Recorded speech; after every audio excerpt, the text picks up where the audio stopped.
Hello, I am Shivi Saxena, TGT from Gyandeep Senior Secondary Public School.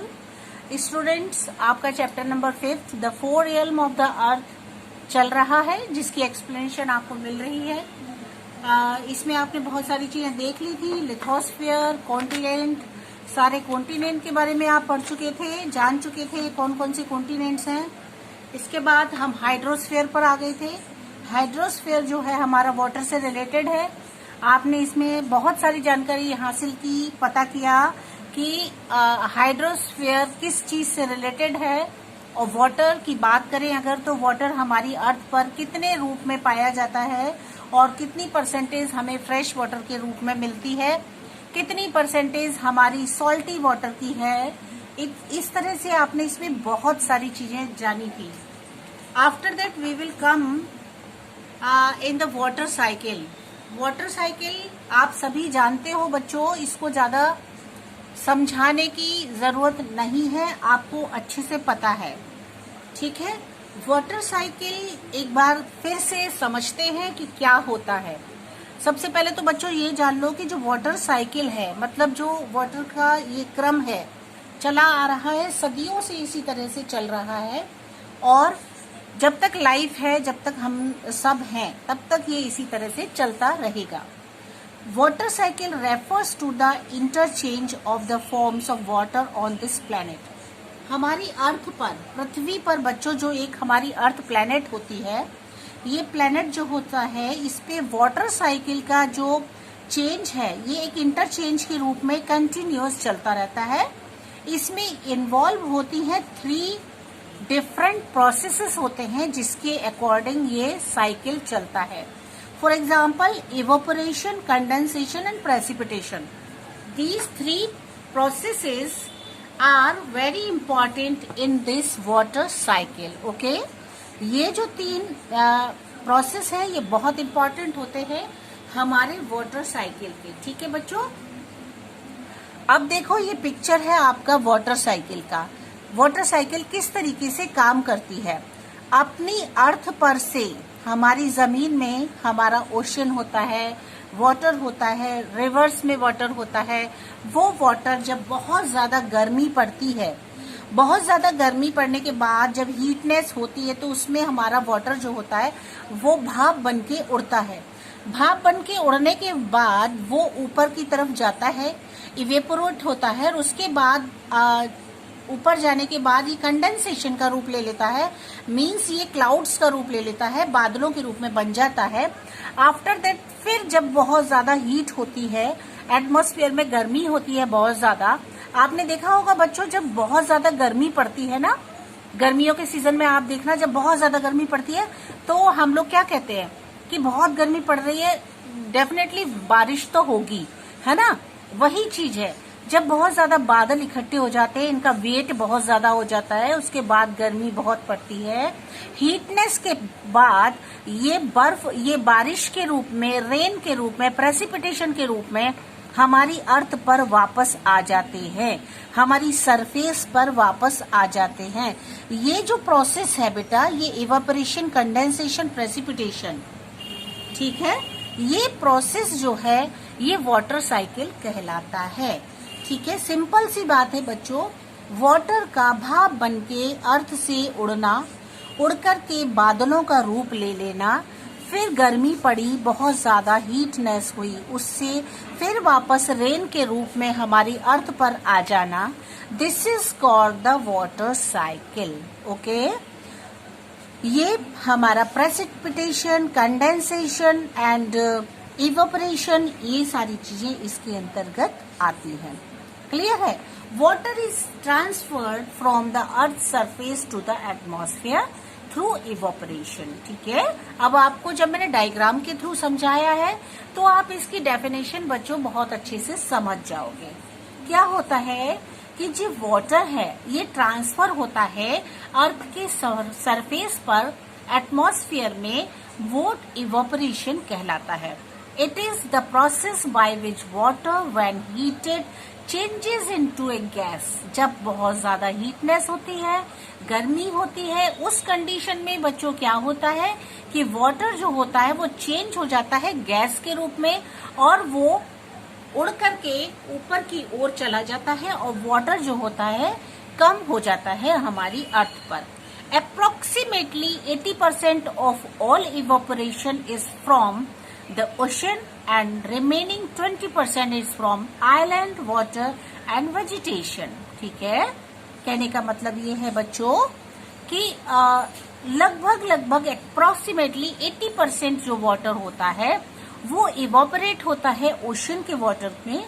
इसके अलावा जो हमारा आपका वाटर है वेजिटेशन का, इससे भी 20% वाटर जो होता है हमारा इवेपोरेट होता है अर्थ से। ठीक है, तो आपने इवेपोरेशन को देखा। Condensation is the process by which the water vapour in the atmosphere. क्या होता है कंडेंसेशन? वो प्रोसेस होता है बच्चों जिससे कि वाटर वेपर जो होता है एटमॉस्फेयर में बन जाता है व्हेन कूल्ड, जब वो बहुत ठंडा होता है, और changes it to its original liquid state. जब वो कूल होता है तो वो एक अपना लिक्विड स्टेट बना लेता है, एक जगह बना लेता है। कंडेंस्ड वाटर में अपीयर एज क्लाउड्स, फिर वो हमें दिखता है, हमें समझ आता है कि कंडेंसेशन के रूप में किस तरह से वाटर बन गया है, क्या फॉर्मेशन उसकी हो गई है। फॉर एग्जाम्पल क्लाउड्स का रूप ले लेता है, वो मिस्ट का लेता है, फॉग, ड्यू एटसेट्रा, इन सब के रूप में वो वाटर जो होता है कंडेंस हो जाता है depending on the physical condition of the atmosphere.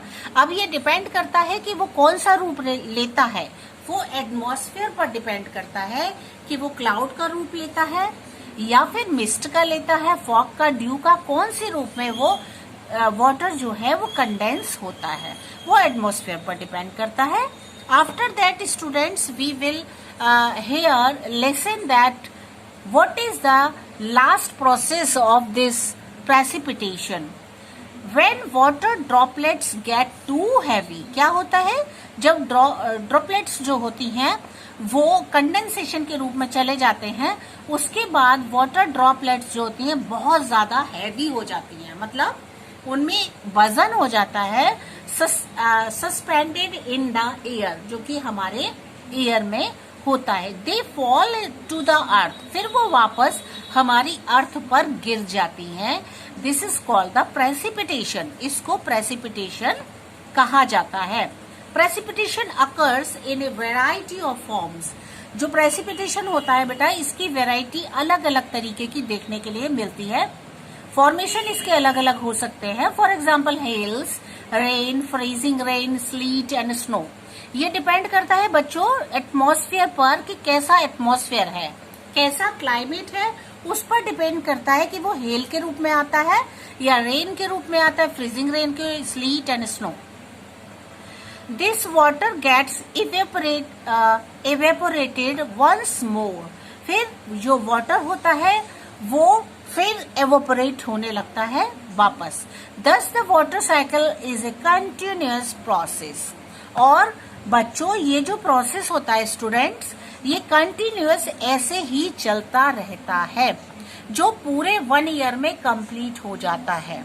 ठीक है, तो वाटर साइकिल का जो प्रोसेस है स्टूडेंट्स, ये इसी तरीके से कंटिन्यूअस चलता रहता है। टाइम लिमिट्स इसका कुछ नहीं होता है, 1 ईयर ऐसा कुछ नहीं कह सकते, लेकिन ये कंटिन्यूअस ऐसे ही चलता है। ठीक है, तो water cycle I think you can understand very well, आप बहुत अच्छे से समझ सकते हो और समझ चुके होंगे। In the after this topic we will start about the ocean of the world. हमारे ओशन क्या प्रभाव होता है हमारे हाइड्रोस्फीयर पर। ठीक है बच्चों, आपको याद है हमारा टॉपिक हाइड्रोस्फीयर चल रहा है। इस चीज को भूलने की जरूरत नहीं है कि आप इतने डीप हो जाए टॉपिक में कि आप ये भूल जाएं कि हमारा स्टार्टिंग कहाँ से हुआ था। तो हाइड्रोस्फीयर से हम चल रहे हैं, टॉपिक हमारा हाइड्रोस्फीयर है। वाटर साइकिल इसमें आप समझ चुके हो। After that the ocean of the world. बात बच्चों वाटर की हो रही है और ओशन की ना हो, ऐसा नहीं हो सकता, क्योंकि ओशन जो है वो 71% वाटर घेर के रखा हुआ है। Ocean cover 71% of the earth surface. Earth का सरफेस जो है वो 71% ओशन से घिरा हुआ है। आपको बहुत अच्छे से पता है, सभी को मालूम है, आपने इस चैप्टर में पहले देखा हुआ था। ठीक है, देखिए हमारी ये लैंड सरफेस है, ये हमारा 29% है केवल, और जो आपका ओशन से जो प्लेस घिरा हुआ है वो आपका 79% ओशन से कवर हो रखा है। ठीक है, वाटर इज सेलाइन और सॉल्टी इट इज। इसका ओशन का जो वाटर है वो बहुत ही सेलाइन है, सॉल्टी है। ये बहुत ही दुर्भाग्य की बात है, क्योंकि हमें सॉल्टी वाटर हम यूज नहीं कर सकते, पीने के लिए यूज नहीं कर सकते, काम करने के लिए यूज नहीं कर सकते। ओशन के वाटर अगर हम यूज कर सकते होते फ्रेश वाटर के रूप में, तो आज वाटर की किसी भी तरह से कमी नहीं हो सकती थी। It is therefore of limited use of human beings. इसीलिए सॉल्टी वाटर है, इसलिए ह्यूमन बींग्स जो है लिमिटेड वाटर ही यूज कर पाते हैं। देयर आर 5 मेन ओशंस, अपने यहाँ 5 मेन ओशंस है वर्ल्ड में। They are Pacific, Atlantic, Indian, Arctic, Southern ocean. ठीक है, इस तरह से हमारे 5 मेन ओशंस हैं। ठीक है, इसके बाद देखिए, अगर इनको थोड़ा थोड़ा भी समझ लेते हैं बेटा, तो हमें समझ में आ जाएगा कि हमारे ओशंस कौन कौन से हैं, कहाँ कहाँ पर इनका प्लेस है। तो सबसे पहले लेते हैं बच्चों पैसिफिक ओशन को।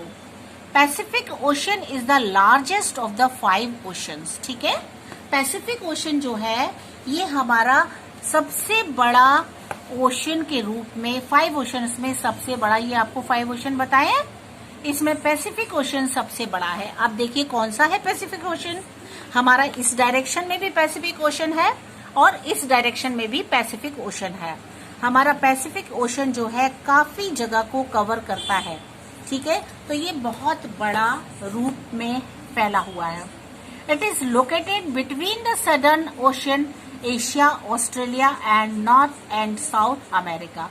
ठीक है, बिल्कुल सही है। आप देखिए north America, south America, Asia, यहाँ ये सब जगह कवर हो रखा है।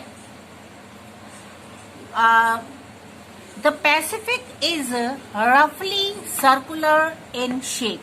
पैसिफिक जो है रफली अगर इसको देखें तो इसका शेप जो है वो थोड़ा सा इसी तरीके से रफली बना हुआ हमें देखने के लिए मिलता है। The length of its coast line is 135,663 kilometre, इतना इसका लेंथ है। This is the deepest ocean, और ये सबसे ज्यादा गहरा ओशन है। Its lowest point in Challenger Deep in the Mariana trench at 10.924 metre below mean sea level. इसका जो मैरिन ट्रेंच है ना, जो इसका बिलो नीचे सतह पर इसका सबसे बड़ा इसका मेजरमेंट निकल के आता है कि ये इसका जो लेवल है वो सबसे ज्यादा है और बहुत ही गहरा बना हुआ है। This is the deepest point on the surface of the अर्थ। ये अर्थ पर सबसे गहराई में बना हुआ है पैसिफिक ओशन। ठीक है, वर्ल्ड में, पूरे वर्ल्ड में।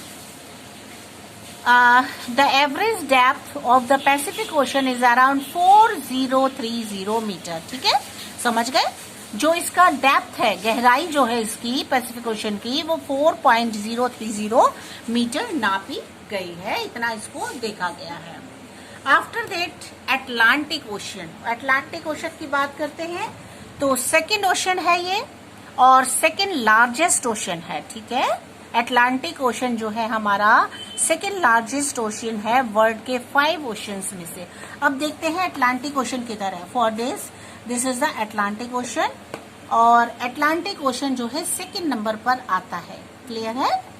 चलिए और पढ़ते हैं क्या बताती है ये बुक इसके बारे में।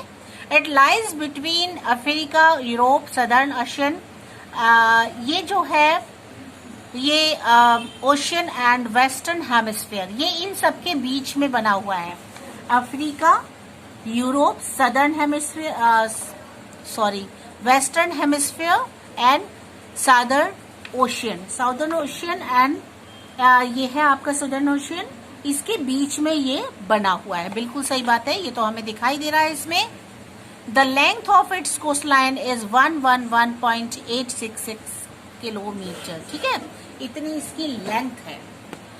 The lowest point in this ocean is Milwaukee Deep in the Puerto Rico Trench at 8605 meter below the mean sea level। ठीक है, अगर इसका लेवल देखा जाए सतह पर, जमीन पर, तो इसका इतना लेवल निकल के आता है। ठीक है, The shape of the Atlantic is like the letter S। आप देखो ये S जैसा दिखाई देता है, बिल्कुल सही बात है। इस तरीके से अगर आप इसको देखते हो तो ये S जैसा शेप हमको दिखाई देता है, ऐसा लगता है जैसे कि S जैसा बना हुआ है। ठीक है, और S जैसे शेप का हमको दिखता है ये। And it's average depth is approximately, इतनी इसकी डेप्थ है। Through this ocean is smaller than the Pacific, Pacific से छोटा है। It has the large number of natural ports and harbours. ठीक है, ये नेचुरल पोर्ट्स का काम करता है, हार्बर्स का काम करता है। This is because its coast line is highly indented, क्योंकि इसका जो कोस्ट लाइन है ये बहुत ज्यादा ऐसा है जो कि यहाँ से लोग होकर के निकल सकते हैं, यहाँ से नेचुरल पोर्ट का काम किया जा सकता है। It is the busiest ocean, ये सबसे ज्यादा बिजी रहने वाला ओशन है।